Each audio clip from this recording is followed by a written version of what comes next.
we go. All right, here we are. It's another Saturday morning. It's time for the Cummins Real Estate Group show with Michelle Cummins and myself, Curtis Pope. And we're going to get right to it, Michelle, because you got not one but two guests today. So is that two intros?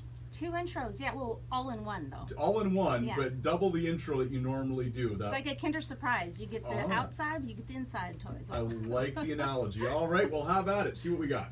So, first of all, good morning, everyone.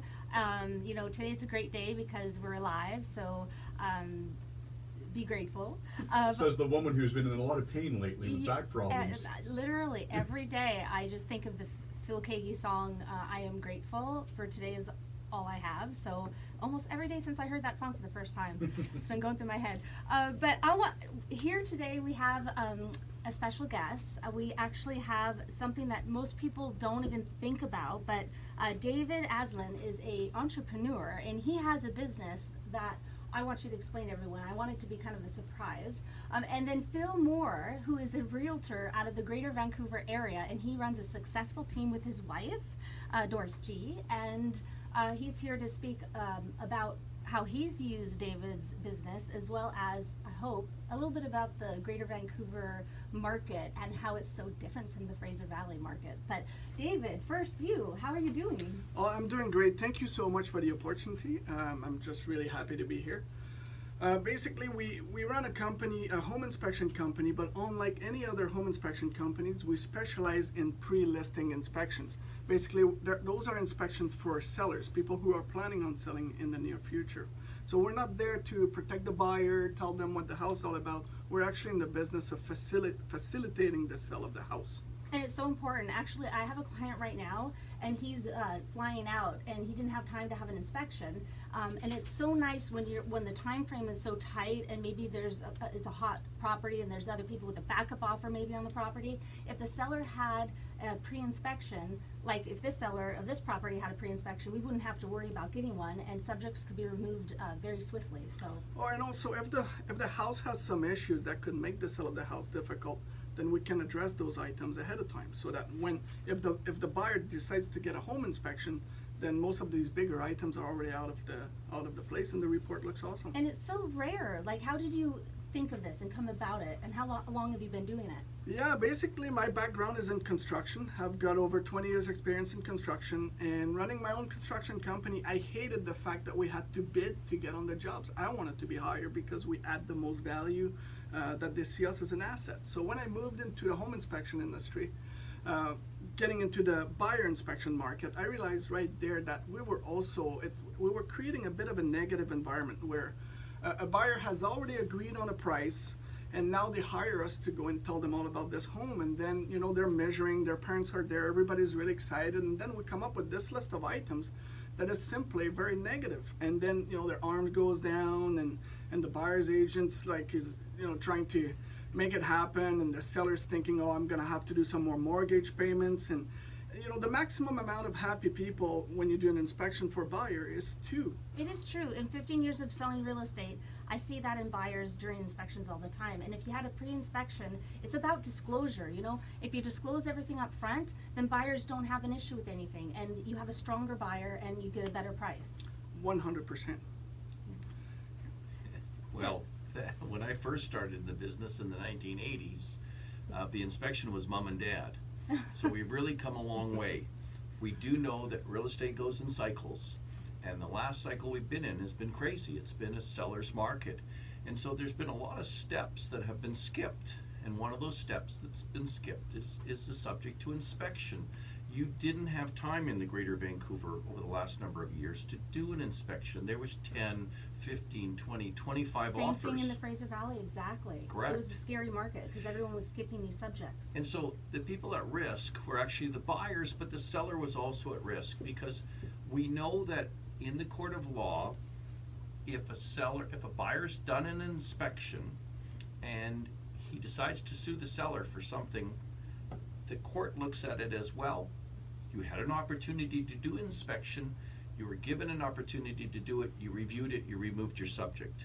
So it actually is better for the seller and is better for the buyer, and certainly from a listing realtor's point of view and from a selling realtor's point of view, it gives us more peace of mind. Yes, and actually, when you have multiple offers, which I've had a couple in the last couple weeks, it's been a busy, spring is sprung and it's been a busy market. And if you didn't need that, it makes a big difference for both the seller and the buyer. Correct. I sell a lot of new construction, and sometimes, they'll rely upon the city's inspection. That's not as thorough as the building inspection. And so when somebody walks into a property, they feel, geez, it's brand new, there's a 2, 5, 10-year warranty, I don't need an inspection.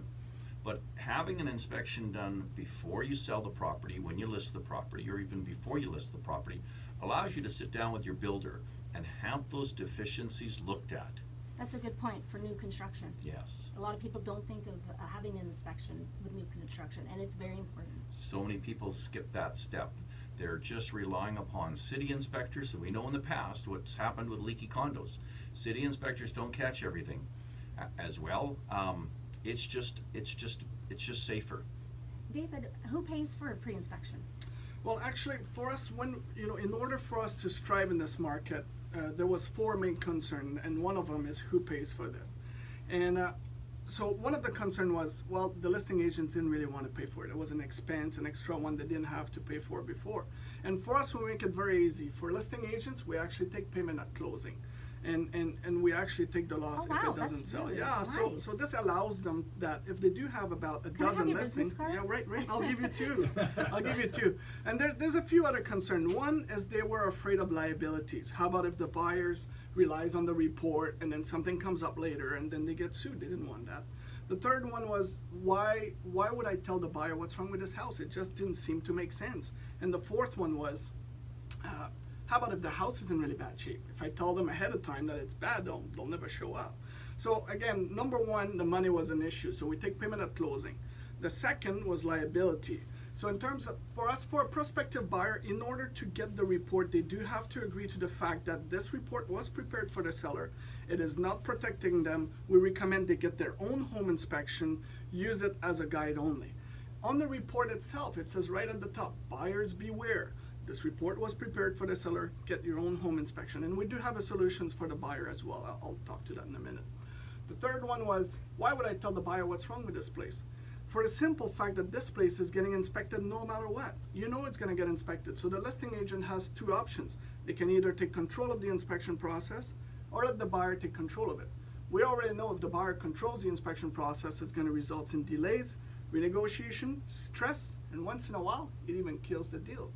So if the real estate agent do take control of it, and there's a few items that could make the sale of the house difficult, like pest in the attic, leaks, they can get these items fixed ahead of time. So if the buyer does get a home inspection, that basically it's not going to be on that report, and it's going to be a real nice report and make the sale happen. I find most sellers actually really want to make sure that they're giving their home in good condition to a buyer, because that's their home. It's emotional, and they've grown their family up there, and they want to give a good home to the next person. They don't want to give something that has issues. Oh, so. absolutely. Yeah, they don't want to get a phone call later on, right? Mm-hmm. And then the fourth item was, how about if the house is in bad shape? If I show them the report, that's not going to help.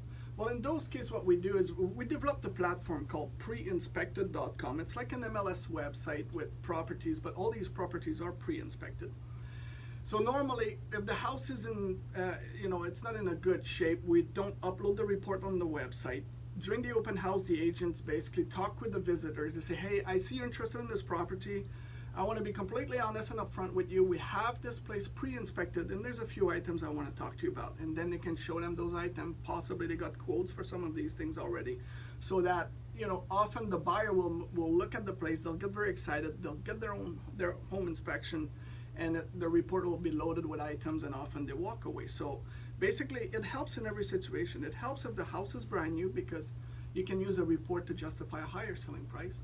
If the place is in really bad shape, then you can use the report to let them know ahead of time these items. If the market is really slow or slower, like nowadays, but it's picking up, it sets the listing and the real estate agent apart. And if the market is very fast, then it allows the buyers to have the home inspection done ahead of time for them and to Phil was protect them. talking about the last few years, we've had this crazy high market, and people have been skipping having inspections and such. So how does it differ between fast market, busy market, and a slow market? Well, because we have this platform called preinspected.com that allows when a prospective buyer downloads the report, the agent is notified and he can contact them, follow up, and ask them if they have any questions and try to speed up the sales process. So if the market is slow, you get a little bit less downloads. But if the market is really fast, then there's more people downloading it, and only one will potentially buy this place. All the other ones are still actively looking, so they can follow up. And That's a brilliant idea to have it on the site. well, thank you. Yeah. You know, in a slower market, buyers have more time to do their due diligence, but there's also more choice. We're looking at more and more inventory now, and how do you, if you've got your house up for sale, how do you get it to stand out? And when you've got a pre-inspection and you're willing to give that out at no cost to any potential buyer, that's showing ownership pride. Very good point. And you know you're proud of your product. You know there isn't anything wrong. Now there are buyers that will go out and get their own independent inspection as well. But as a listing agent, you've actually got a tool that other people don't have. In fact, I have a buyer right now who's paying half the cost, through $350 for an inspection another buyer had because they don't have time to have one. So this saves for so much. Yeah, and you know, in the Vancouver board, there's 14,000 realtors. There's about 5,000 homes listed for sale. 14,000